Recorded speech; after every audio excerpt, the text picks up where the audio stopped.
विदेशी हथियार और लोग लेके आया है। तेरे जैसे हैवानों की लिस्ट है हमारे। कोई नया डॉन आया है, कहते हैं से 10 गाड़ी में हथियार लेके आ रहे हैं सर। वेस्ट से 12, ईस्ट से 13। 10 जिनका शपथ भी नहीं होने से पहले आतंक दिया गया। कहीं विदेश से आया है और अपने साथ भूकंप से बच सकते हैं, आने वाले ज्वालामुखी से बच सकते हैं, मगर उसके हाथ में पकड़ा गया तो ये 2 टके के गुंडे की वजह से ना तुम्हारे जैसे बहुत सारे पुलिस वालों के घर चलते।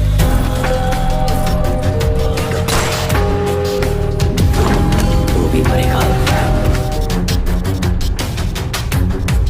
पर जो मेरा रास्ता रोकेगा उसे मैं अपनी कहानी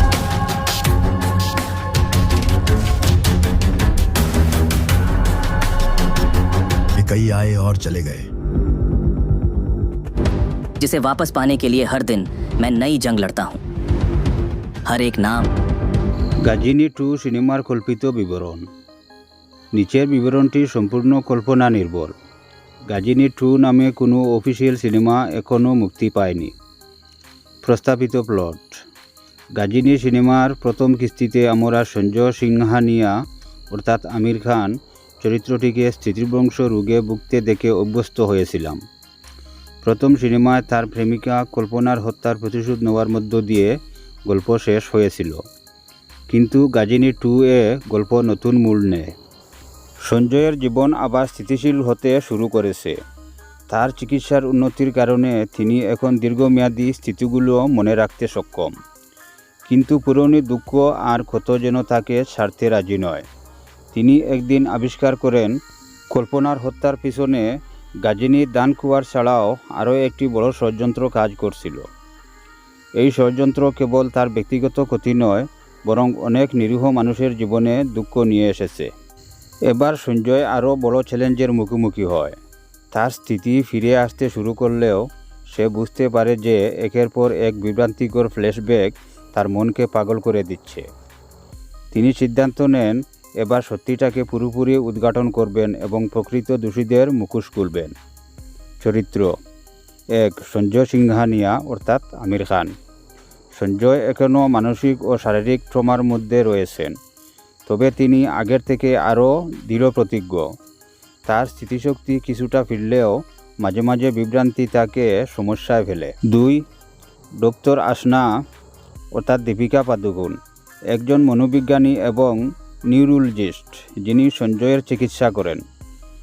আসনা সঞ্জয়কে আবার তার অতীতের সঙ্গে মোকাবিলা করতে সাহায্য করেন। সঞ্জয়ের প্রতি তার এক বিশেষ সহানুভূতি গড়ে ওঠে। 3.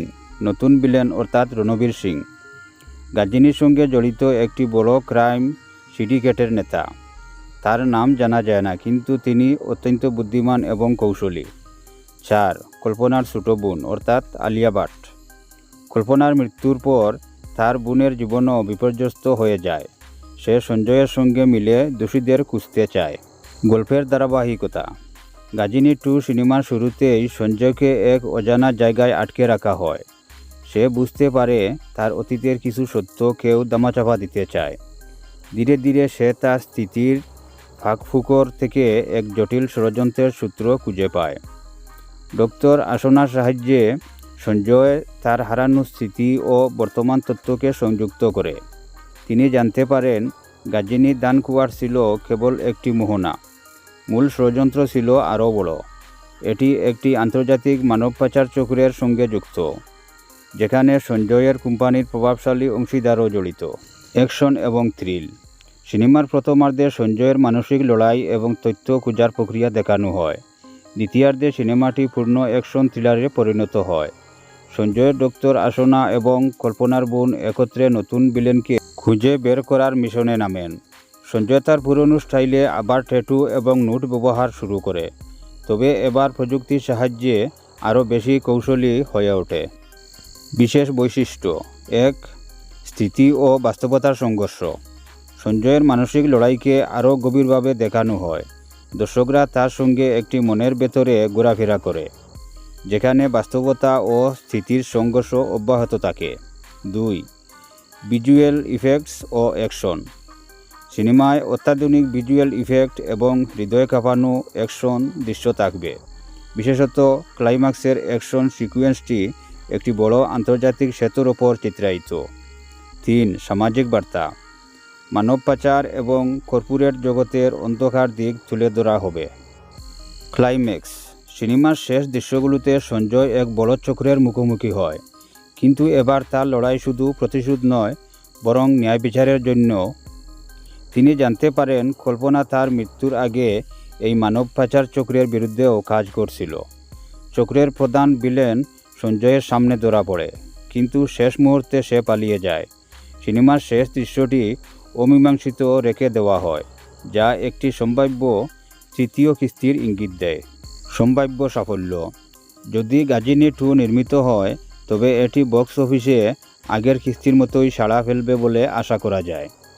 আমির খানের অভিনয় এবং চমৎকার চিত্রনাট্য সিনেমাটিকে একটি স্থায়ী মাইলফলকে পরিণত করবে।